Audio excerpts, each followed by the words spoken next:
Hello everybody, so today I want to talk about calculus. The topic today is about composition.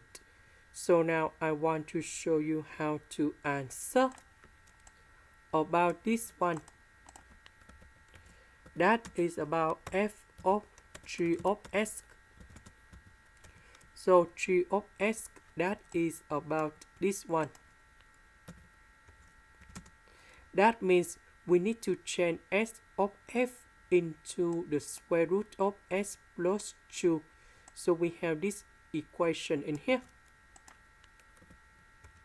And now I will put this one cone here.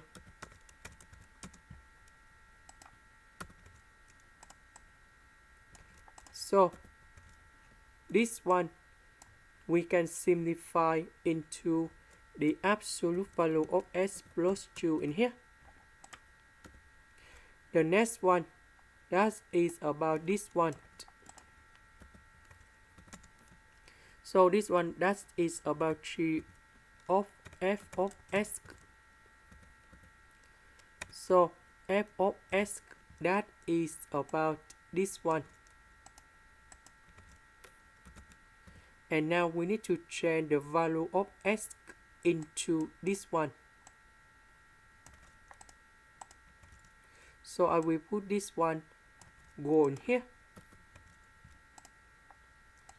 And now negative number 3 with positive number 2, we have negative number 1. This is the end. Thank you for watching.